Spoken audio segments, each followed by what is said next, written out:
right? So I wanted to be a doctor growing up. And then when I went back, I went to a visit for a doctor. My medical records were missing, a bunch of stuff. And then I also had I had a surgery, and then I just had to repeat the same information all the time to everybody, to at every visit, everything in terms of like, all right, what's your medical history, what's your family history, all of that. Then I realized that healthcare is very fragmented. I've just been always willing to do what I have to do to get to where I wanted to Did get you to. did you make any assumptions that at the beginning and it turned out to be wrong? Oh, I just assumed that everybody. Okay, drum roll, please. Welcome to the very first episode of From Scratch. From Scratch is a place where I explore the startup world with my founder and creator friends from all over the world. We focus on 0 to 1 stories, struggles, grit, and drives. The stories untold and the inner strength that founders and creators need in the pursuit of startup dreams. I'm your host, Daw-Chih, and I'm a first-time startup founder and content creator. Our first episode, we're so honored to have Felix on the pod with us. Stephen is a great friend of mine. He's a jack of all trades. He's a software engineer for more than a decade, a vice president at Goldman Sachs for almost 8 years, and to my very surprise, an artist on Soundcloud. Now he's the founder and CEO of Medial Health, dedicated to transform the healthcare system and digitize healthcare management in the Caribbean. Welcome, Stephen. Hey, Daw-Chih, thank you. Thank you for such an introduction. How are you?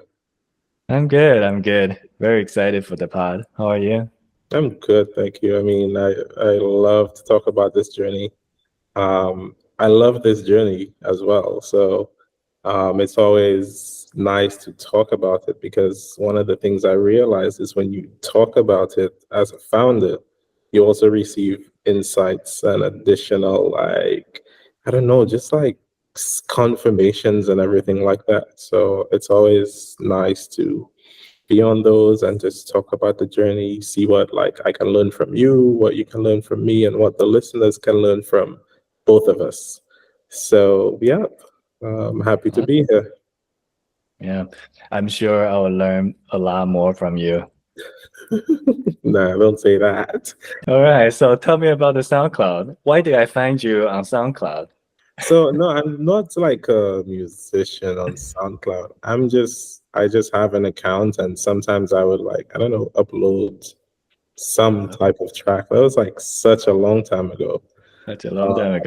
So I actually, growing up, I love music, number one. Still love it, like any genre or whatever, right? But I used to want to be a DJ, actually. When I was like in my teens, I thought this was cool. It was like virtual DJ. Yeah, it was like virtual DJ. I used to like learn on that and like play music. But then I was like, maybe that's not for me. The entertainment industry, I don't think that's for me. So figured that out really quickly, and I was just like, okay, well, I'll just continue to love music. So maybe that's why the SoundCloud account was there, because I still want to record mixes and do all of that stuff as well, and put it up there, you know? Yeah, yeah. I found a lot of like beats or tracks on your account. So I was like, wow, I are you used to mixing tracks now? I used to make beats. There was this, I don't remember exactly what it was, but I used to also like try to make beats as well, like from scratch. But that's, I guess, the love of it, or maybe I was bored as a teen, who knows? But it's a love for music. Well, I guess a lot of things happen for the past 20 years. Huh? Not to make you sound old. Oh, I love this. I love this age range that I'm in. That's like you're young enough to you're young enough to still have a lot of fun, but old enough to know what responsibility is. Yeah. So it's a beautiful age range, to be honest. Because like 30s is like the new 20s, but I call it like 20s with responsibility and experience. So yeah, that's what to me, that's how I refer to like being in my 30s as. I feel the same way. I feel like now I'm more in tune with my body and probably also with my thoughts. So it's definitely more enjoyable. I feel like in my like real 20s, I was like, I don't know, pretty reckless, like do whatever I want. But now I feel like now, I learn how to live. I like enjoy my life, and I feel like I make more meaningful friendships also. Mm, Like just like how we, connect. I feel like it's probably part of the reason is, because we are also like in that space yeah, to make like real friendship. agreed. How do we first met? So we met at Draper University. We So we both did. did this hero program. It was like last year, what, Yeah. October, Yeah. November. We were part of Draper University's hero program. It's like 5 weeks of training where one of them we were off the grid, meet like for like 4 or 5 days, no power. Well, not no power, but like no cell phones, no technology, nothing. And you just had to build bonds. And yeah, that's where we met basically and went through the program, all of the training, the pitches, all of that stuff, with another 100 plus founders from 30, more than 34 countries, I believe. Yeah. I think this year there's like 37 countries. Well, this next cohort's like 37 countries and Yeah. over 100 plus again. So Wow. Draper U does make lasting connections. So like kudos Yeah. to Tim and Azra and everybody else who's like running this program. Mo, I'm gonna give you a shout out, for sure. Hey Mo. And yeah, it was an amazing program, and I'm just happy to have met you there, and also a lot of other like Yeah. founders, for sure. Yeah. Yeah. And I feel like Stephen is very he gave a very sanitized story of how we met. We actually met in a very cold night, and we I don't know if we have electricity or not, but we definitely didn't have hot water, and we met at the shower.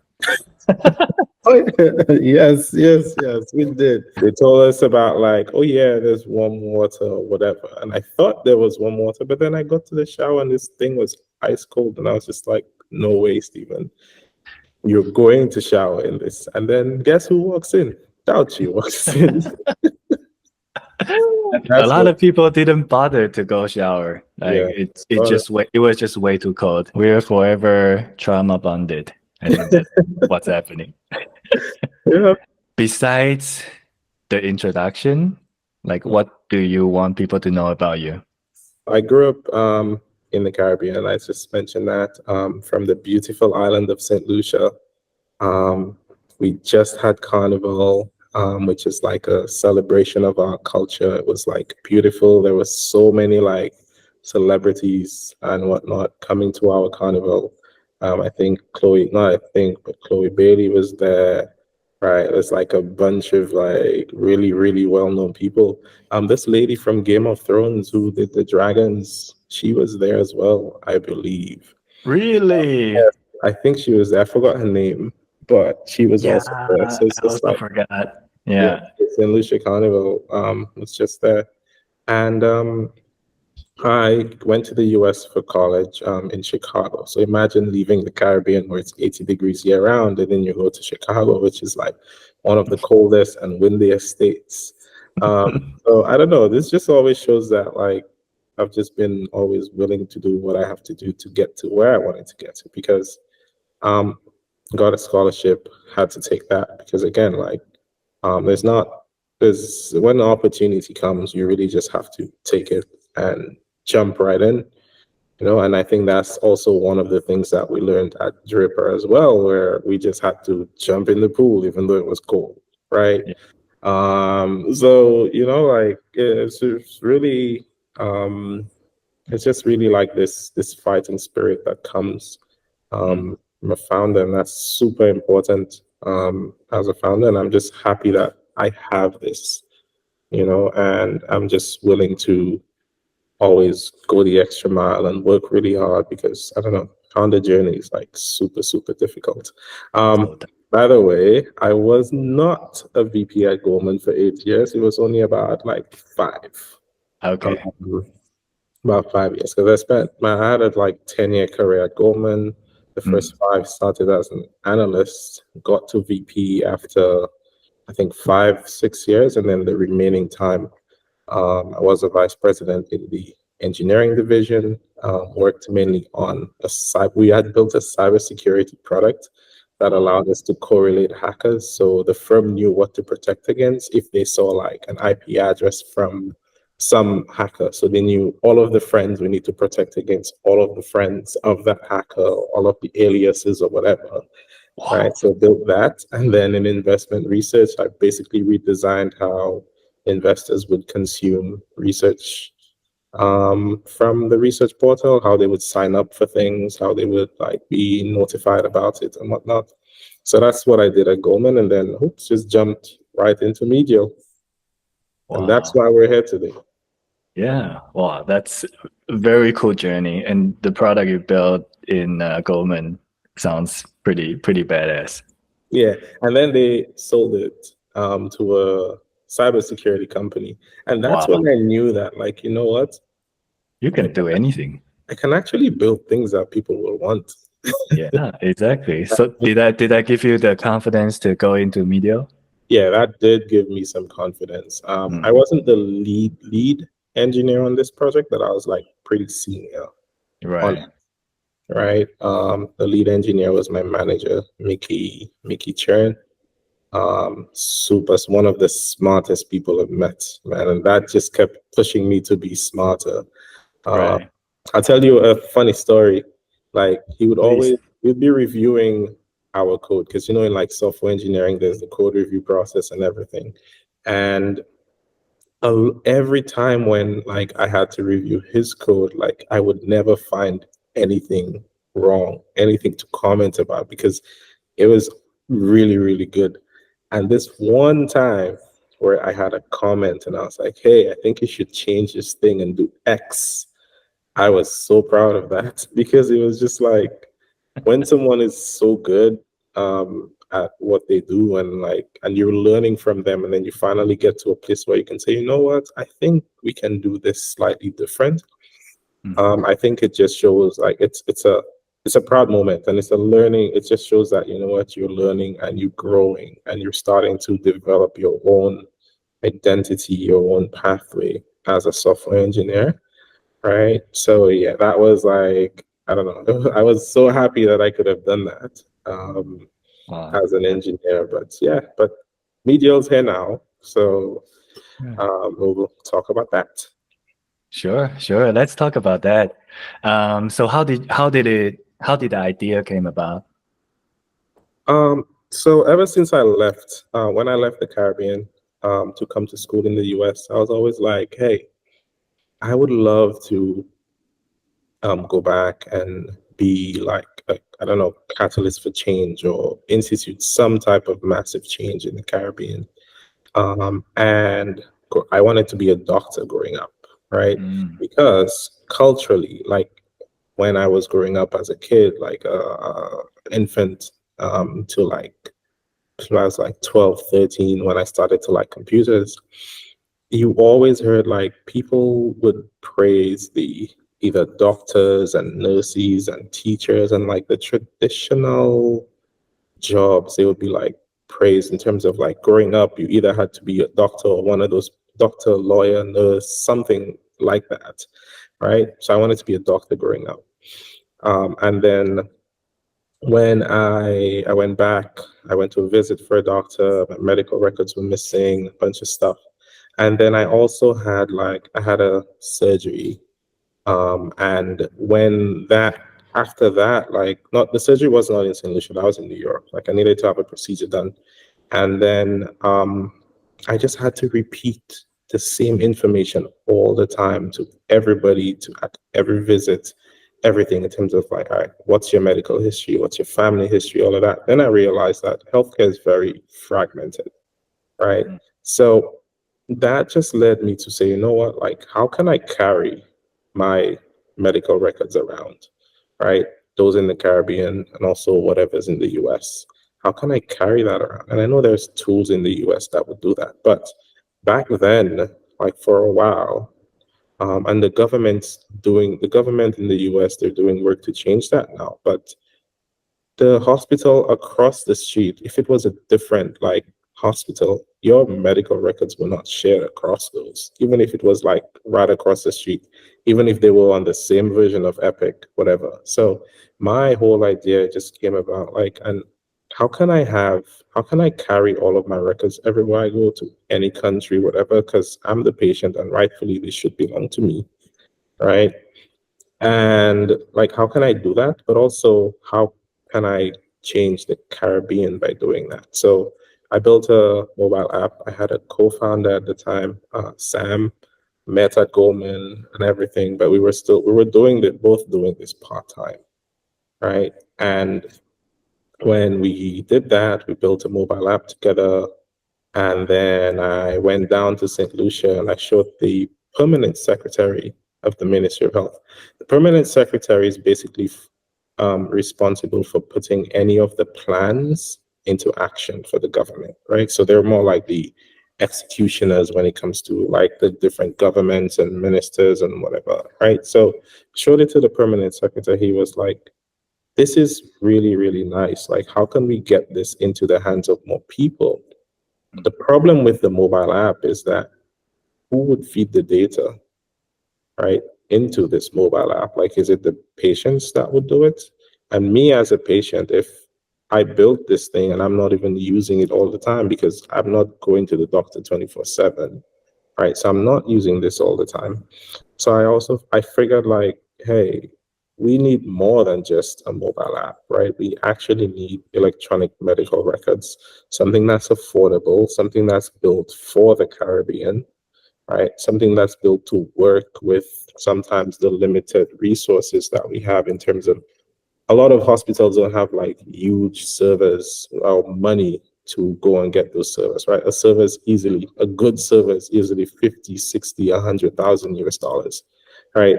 So it was just like, how do we build something that is very cost effective? And then that's when the pivot happened into building electronic and electronic medical record software that is a cut above the rest, meaning like actually better than the traditional electronic health record tools that exist, right? Something that's data driven. That's where the pivot happened, and that's how like medial health became like what it is today.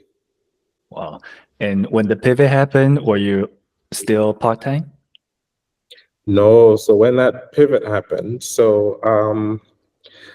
when that pivot happened, I transitioned to doing this full time. Yeah, I wanted to quit Goldman and basically wanted to see, all right, how do I take some time to do this, right? I tried to work at other places because I knew I needed more money, right? So I wanted to work at Netflix because Netflix pays so well. So I worked at Netflix for a while, and then I wanted to, and then I would quit when I got enough money to like really start this thing, right? But then as time went along, I got an offer, and when I quit Goldman, right, due to some circumstances that I was kind of not forced to quit, but I had to quit. Then I was just like, you know what? Let me do this for a while. So I started doing it full time. And then I had an offer from investment from somebody from the Caribbean, right? That person also went to college with me, and they were like, you know what? I invest in companies, right, in the region because I want to change the ecosystem. And that person made an investment, made an offer for investment, which I accepted. And once I had accepted this offer, I just knew that there was no way that I could turn back from building this startup, Yeah. right? There was no way that I could quit medial at the time because now I have your money, right? Yeah. And that's where the full-time transition happened. Without going too much detail, like how did you meet the investor? Like were you like knocking on doors for some time, or it was just a coincidence, an event that happened randomly? Oh, so I knew this. I know this person. You Uh, know this person? Wow. we actually went to the same college. Like this person is in my age range, basically. Right. Um, went to the same college, and I I don't think I reached out to them for that. I was just like talking to them because they have also have connections in the Caribbean as well. Like, hey, I want to do this thing. I'm looking at the different islands. I'm trying to figure out where to start first, right? And then it was just like, you know what? I really believe in what you're doing and um, the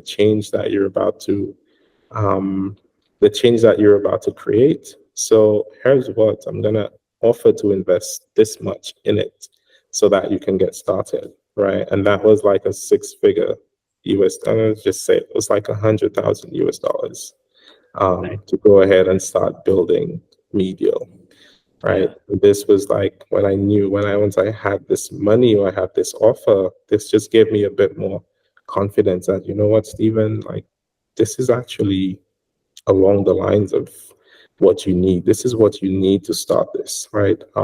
People to believe in it, and basically put their money where their mouth is, kind of. That's just a saying, but this person really believed. It's just like, I'm investing this in you and in whatever you're going to do, Yeah. because you just seem like somebody who's very driven and wants to make this change from like knowing you for the last 3 or 4, well, not it wasn't 3 or 4 years at the time. They had known me for like about almost 10 years already, Wow. right? And that was the first thing, and that's the first friends and family. And friends and family is so important when building companies.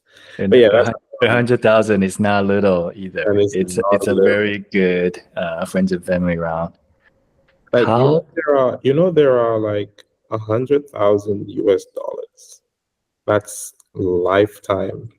That's a lifetime salary for certain people in different parts of the world.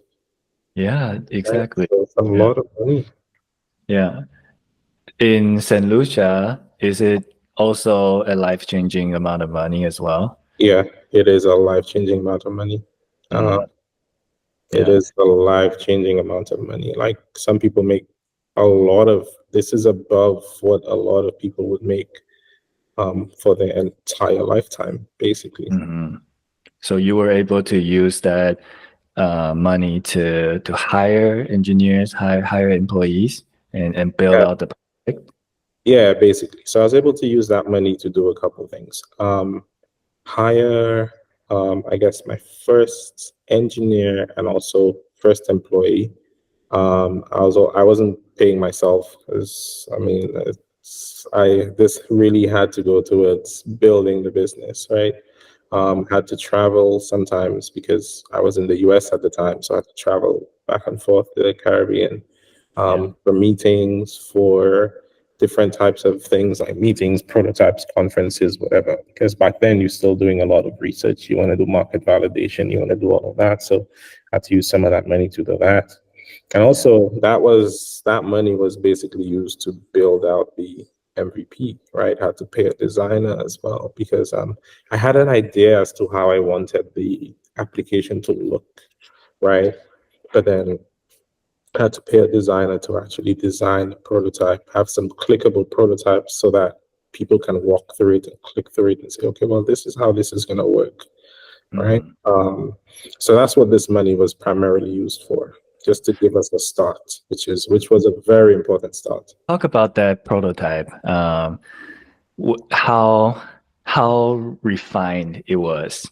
When I was building the prototype, I took some time to really examine the technologies that we would have used. Um, there's a part of me that like I hate to build twice, and I don't like to rework things, and I don't like because I feel like it's a waste of resources. but then there's a lot to learn from doing that.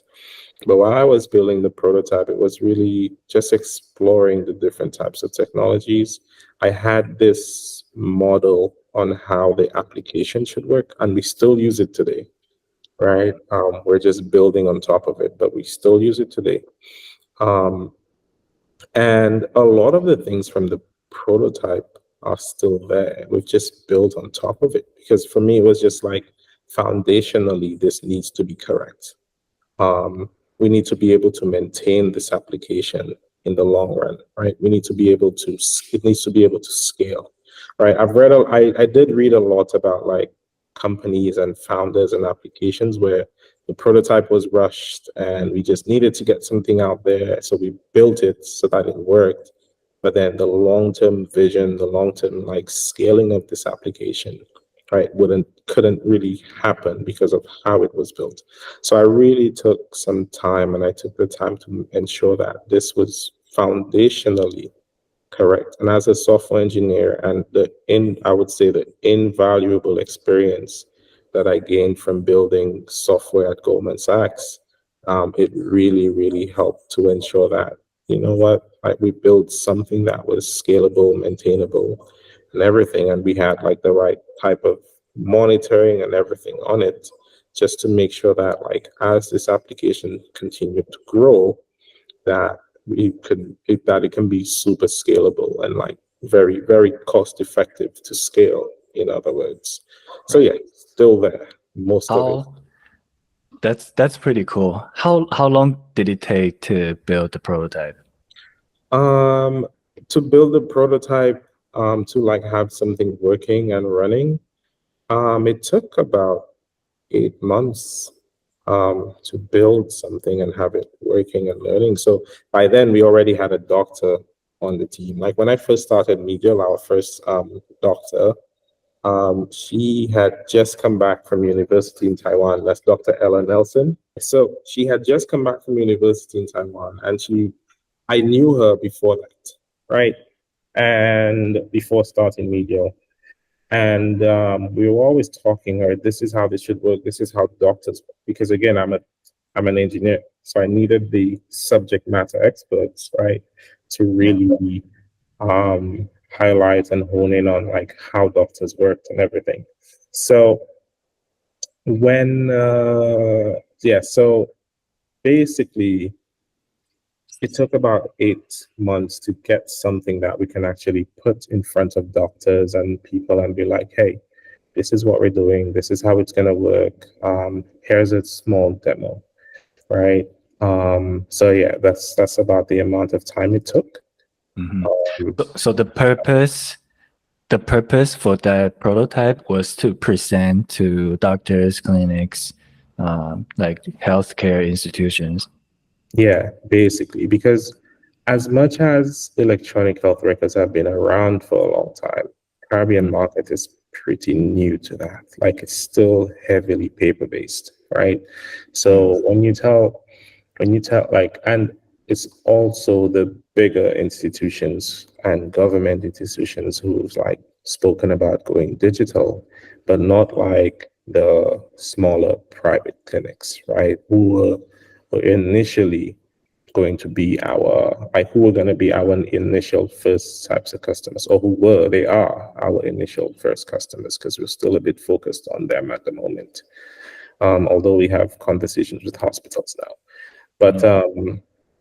we had to go to them and show them, hey, this is how this is going to work, and get them to trust that technology, right? Yeah. One of the things I learned in this whole journey is like, if people don't trust the technology, they're not going to use it, right? So getting them to trust Yeah. it, getting them to see that it's real and it works and it's doing what it's supposed to do, that was a very important part of what we were doing with that prototype. Mhm. So can you, if we go back a little bit, like how did you identify your initial market? Like you were focusing on a type of doctors, or how? What was your thought process? So the thought process behind that was,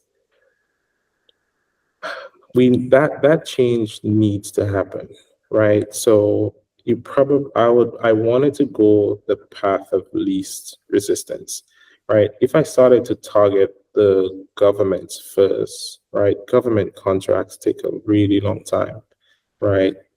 Because again, you're changing the entire country by doing that, right? Or part of the country by doing that, right? And those contracts take a while. So for me, it was like, who are the decision makers and how close are they to the business, right? So in a lot of the smaller clinics, they're either owned by the main doctor that's running it and that's making the decisions of on what needs to happen, or there's like a really, really small board or a really small like group of people, maybe it's a partnership or whatever, that would basically decide, all right, well, we're going this route or not. So I needed to go where I could have gotten the answers as quickly as possible. So either you tell me a yes, you want this, or you're interested, or you tell me a no, but I want this to be very quick so that I know that like as I start to get more people, I'm not wasting, I would say wasting time, but I'm not waiting for a long time before I have an answer on a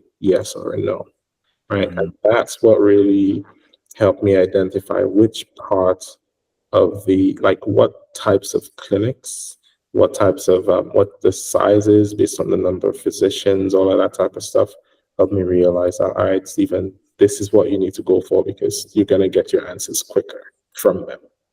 Did you make any assumptions that at the beginning and it turned out to be wrong? Oh, I just assumed that everybody would want to jump onto electronic records. And I also assumed that like a lot of the islands were ready for it, but like there are some parts of the law, for example, that do not allow for electronic prescriptions, right?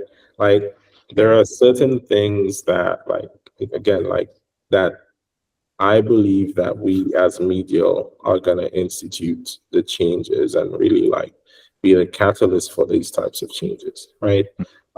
There are some of the other assumptions, right? Since we're down there, right? Some of the other assumptions is just like being the only, so because the Caribbean market is what it is, right? We currently, and I'm proud to say that, I think we have one of the best systems, like one of the really well thought out systems. And that comes from reviews from physicians. That comes from like people who see medial and they're just like, no, this is a really, really well thought out and well put together application.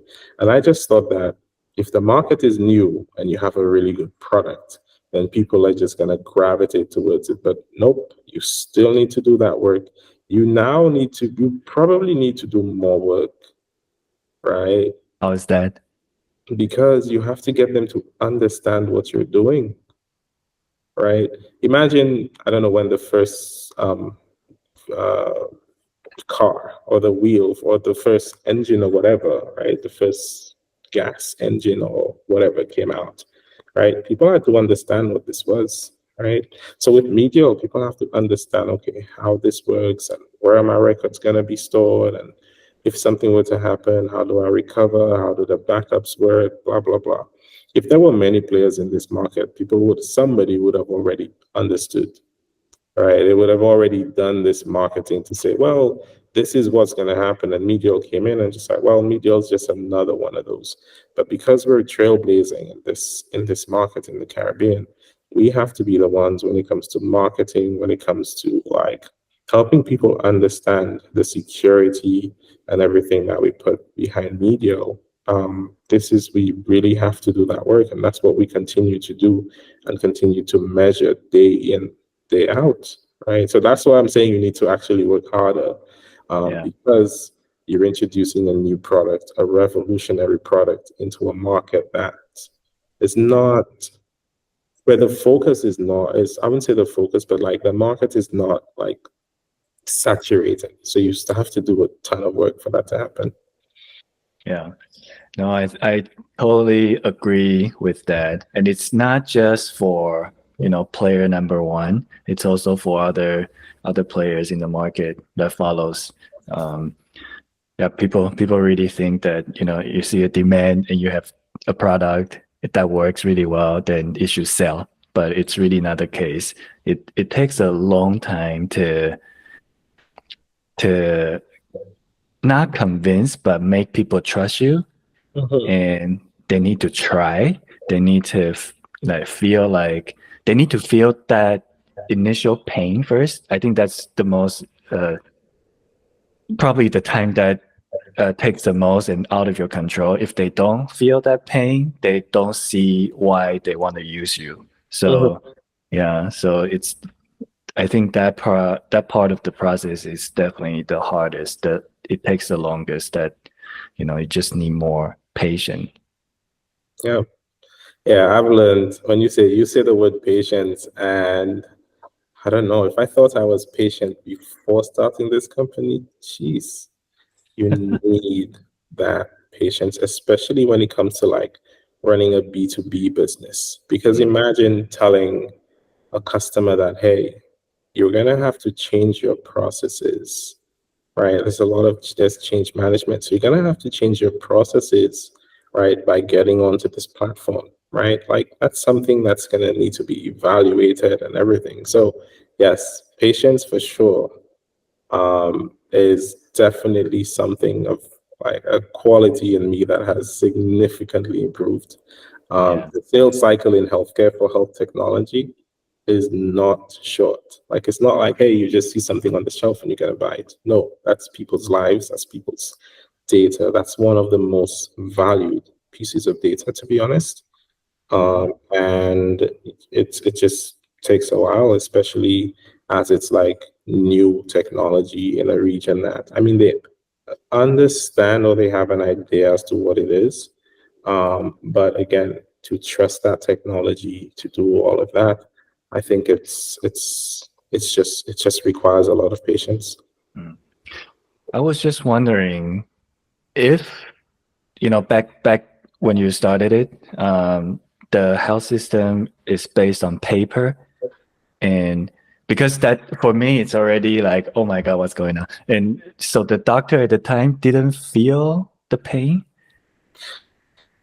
So I think they do, right? They Mm, do feel the pain. But the thing with the traditional EHR systems is like they're expensive, right? You look at like some of the bigger players, and you would need minimum sometimes $1 million, a million USD, right? mm, Just as a smaller clinic, right, to get started, right? A million US dollars, that's a lot of money, right? Sometimes half a million, but it's still a lot of money. And in a place like the Caribbean where not everybody has like insurance, for example, right? So I mean, if you have insurance, you go to the doctor and your insurance will pay for it, right? But healthcare is actually a costly thing in mm, general, but it's also very costly when you're paying for it out of pocket, right?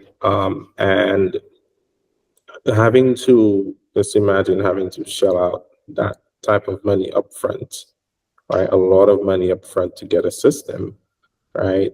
There's just not there wasn't a big drive and a big change. Also, policies as well need to change. Like, there's nothing that's forcing everybody to say you have to go electronic, right? So, I mean, if we're comfortable and we've been doing this for years, right? Why should we be eager to make that change, right? So, again, part of the message that media also has to deliver is like, hey, paper is bad, right? If anything is on paper, it's almost useless, right?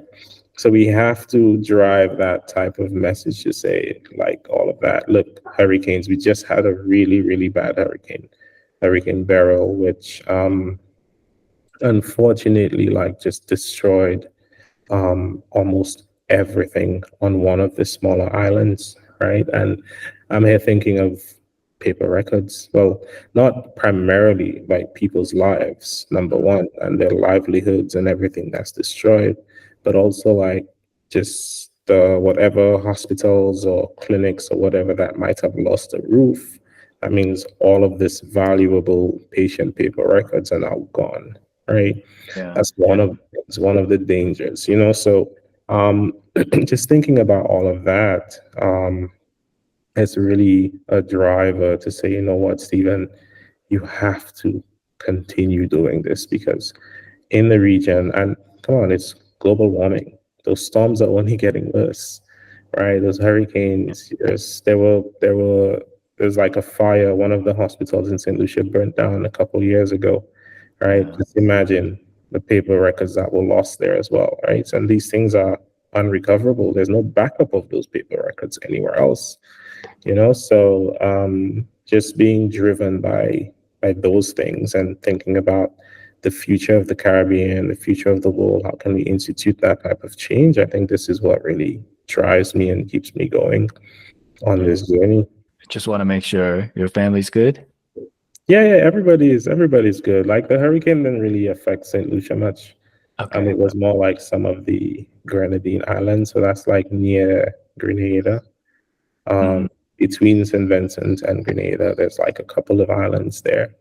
That like one of them, Carriacou, was like totally like directly in the path of that hurricane and yeah. really affected badly. But I think most of the people are fine. I didn't hear of any loss of life, but I might be wrong on that.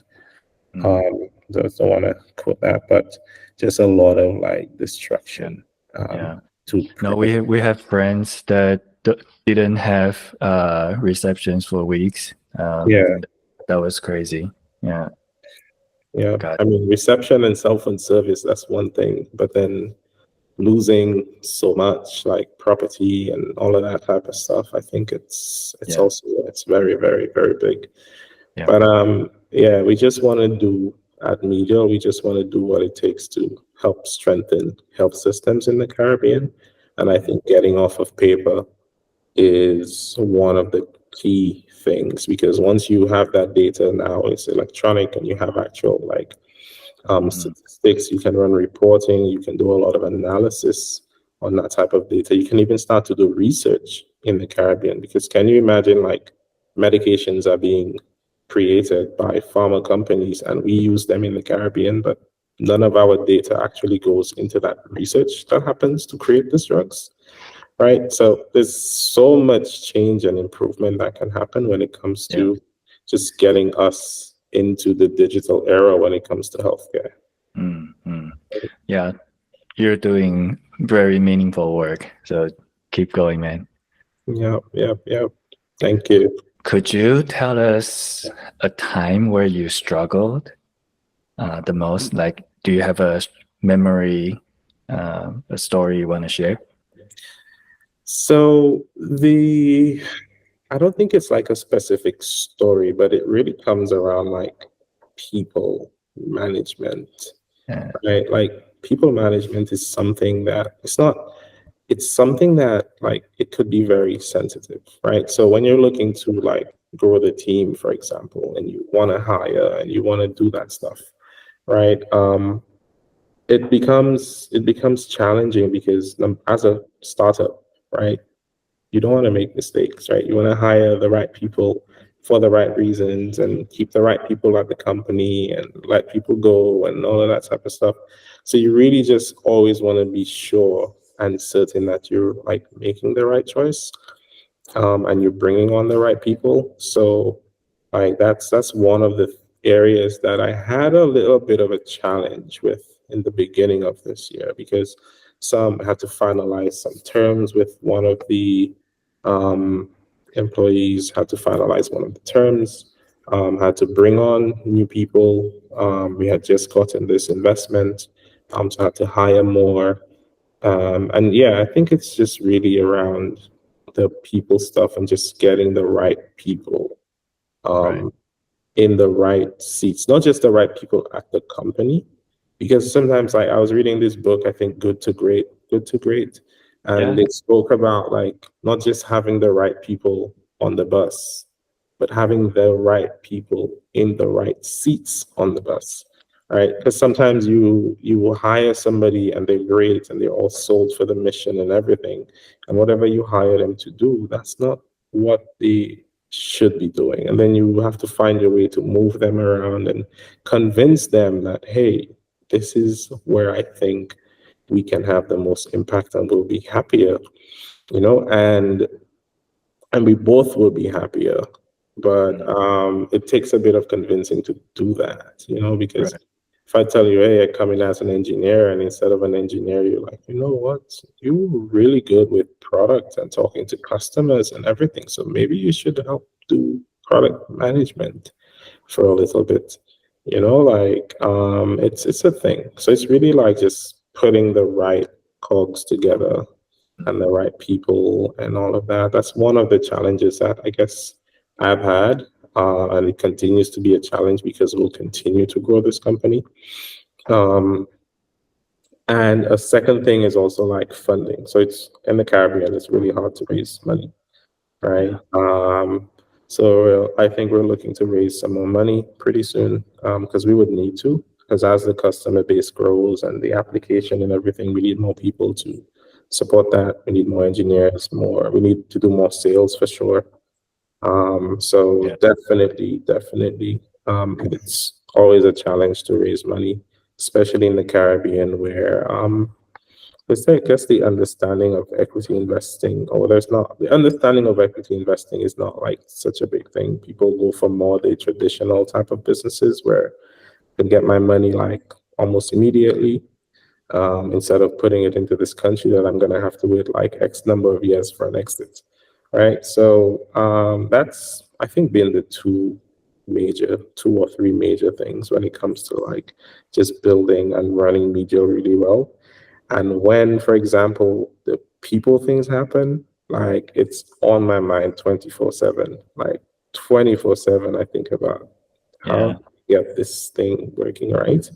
And then it almost like limits what I can do and my output and productivity. So I just need to make sure that any people related things that this is addressed almost immediately. What was your guiding principle to move the team forward? How many employees you have now? So currently we have 7 Yeah. employees, including myself. Yeah. As I don't know if I guess I count myself as an employee of Medial now because I get paid a little bit. Yeah. Um, but so we have 7 um, employees, and we also have some part-time people as well. Yeah. So 7 full-time and then some part-time.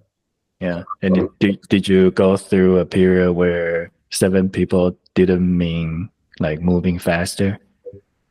yeah, Yeah. I feel like I need more people for sure.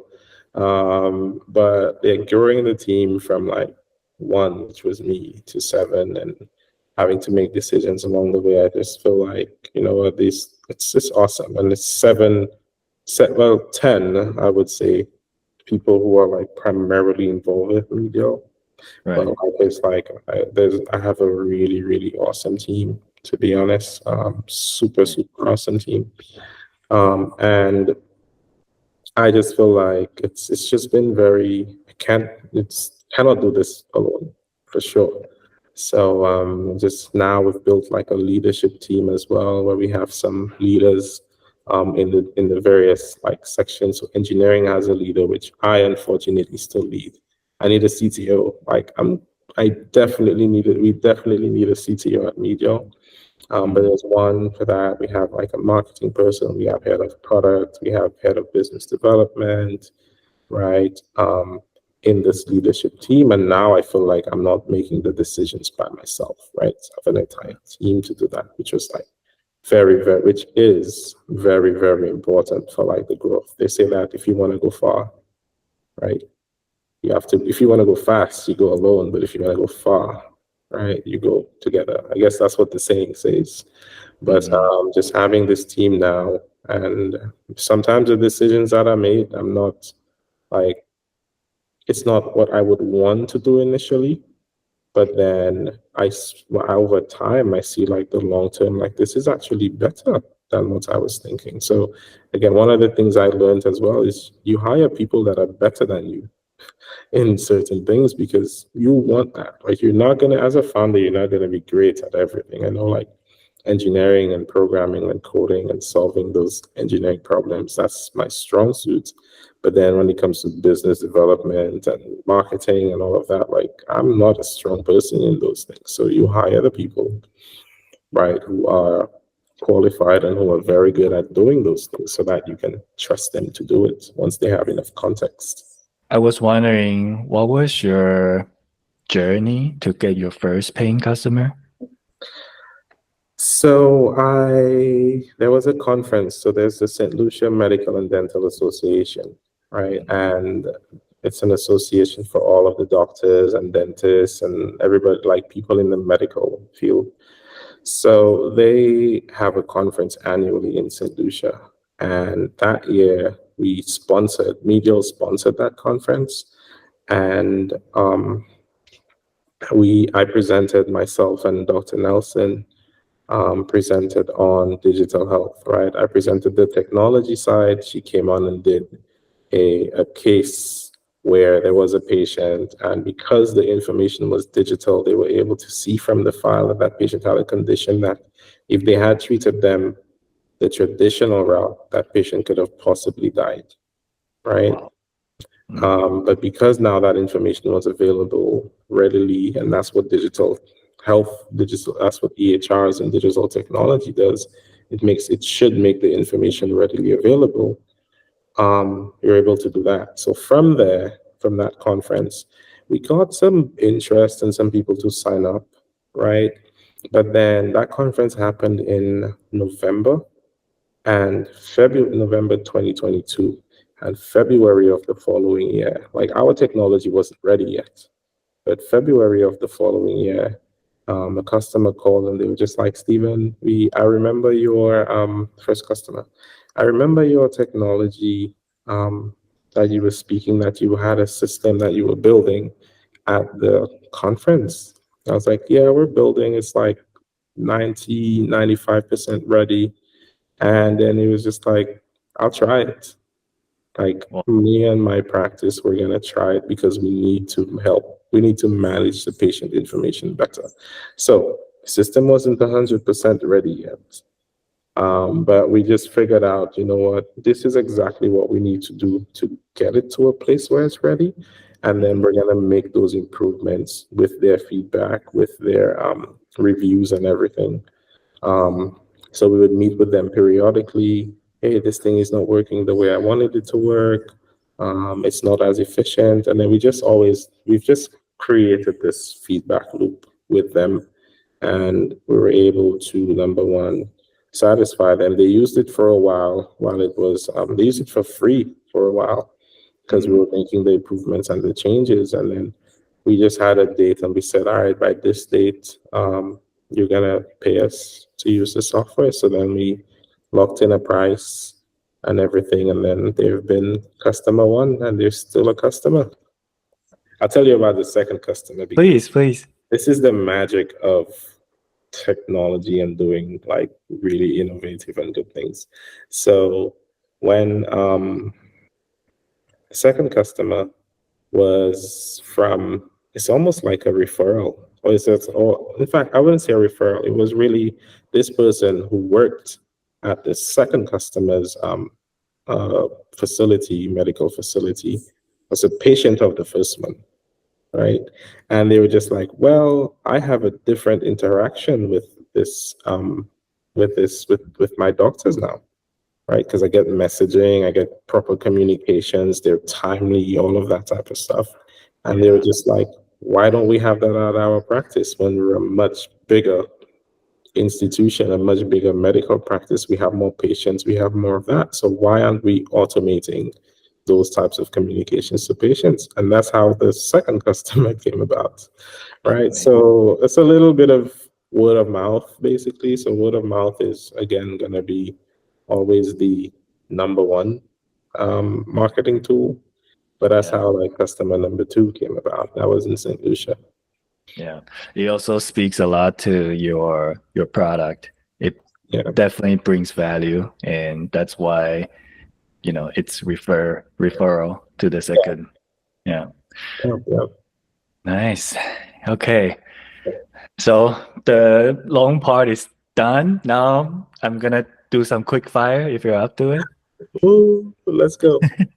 Let's go. Okay, favorite artist, musician. The Weekend. The Weekend. I have gone to every like ever since not his first set of concerts, but like ever since like the first official. He had a I guess a mixtape at it wasn't a mixtape, but like an EP, a three-part album at first, which I didn't know about, but that's when I was introduced to the Weeknd's music. And then after that, I've just like been to almost every concert, like a really, really big fan. I always try to go to the concerts.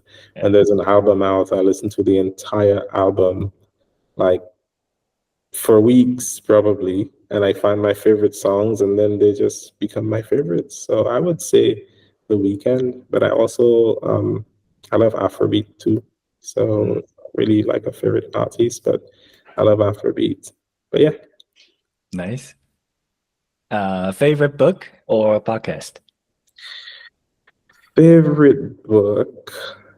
I love um Good to Great. I don't know if it's like a favorite book, but I like nonfiction books a lot. Like that's what I would read when if I have time to read. Right now I'm reading a book called Hooked, and it's Hooked. really it really talks about how do you build products that would get people to continue to use it or continue to be there or whatever, right? So that's what I'm reading at the moment. In terms of podcast, I don't yet have a favorite podcast. But podcasting and listening to those is like something I want to get more into. Okay. So I do want to get more into that. I think I'll be listening to this episode for sure. From Although I scratch. don't in it, but I'll be listening to it. And it's Yeah. yours. I'm definitely gonna subscribe and listen to every other founder that you bring on. Because again, there's always just something to learn from a lot of like people, and who knows, I might start to really like it. Yeah. But yeah. Appreciate it. Okay. Bootstrapping or funding? So, you know, I would say if I were to do this again, Mm, I would just focus on funding for a while, but there are a lot of advantages to bootstrapping. Because I think in bootstrapping, it really it helps you build this grit to say, you know what, I have this amount of resourcing, right? I'm fully invested in this. So it depends, right? Because there are some startups you can bootstrap for a long time. When you bootstrap, you're a bit slower, right? mhm. Especially if you don't have like a ton of money to bootstrap with, like you're limited, right? But sometimes you just need to think maybe I need to get funded for this because if I have the funding, I'm going to get to where I'm going quicker. I'm going to be able to get the right people, right? You're able to take more risks as well, to be honest, because I mean, the investors, they're taking a risk, right? And you want to take those calculated risks. So you're able to do those and be like, you know what, I can try this thing. And if it doesn't work, then you know early that it doesn't work. But in bootstrapping, you're a bit more hesitant to take a risk because you're just like, all right, this is all I have. But yeah, so I think I would say it's a combination. It really depends on it, but um, medial was quote unquote bootstrap slash funded. So I'd say a combination. Just knowing when to accept money and knowing what money to take, right, is very, very important. Yeah. Okay. The last one. If you could give one advice to startup founders, what would it be? Trust your gut,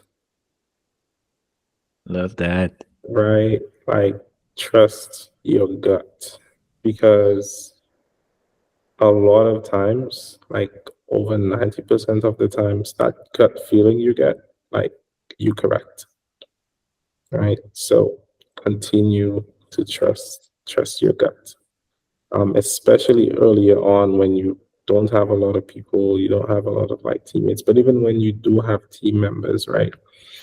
It has to get to a place where you actually, well, you need to get people you trust, number one, right? And that's how you can trust them. But then always trust your gut because you feel it. There's literally nobody who will sacrifice more than you in your own company. So I think trusting your gut is super, super important because you feel it. And there's a saying, who feels it knows it. Like you actually feel it. So yes, do trust your gut. Awesome. All right, then that's a wrap. Thanks so much, Stephen. All right, thank you, Daw-Chih. Like it's amazing. I'd love to do this again. Let's say like a year from now, so we can talk Okay. about like what Yeah. the changes that happened in the last year. Hopefully by Yeah. then maybe we acquire a hospital Mm, and grow a bit more. So just I'm very, very excited for the just the upcoming year. For sure. So that, I think yeah, this will be great. it will be awesome. It's gonna be a great year. It's gonna be big, and we're gonna come back and talk about it. Yeah, we will. Let's do that. All right. All right. Then, thanks. All right. Thank you, Daw-Chih. Talk to you soon.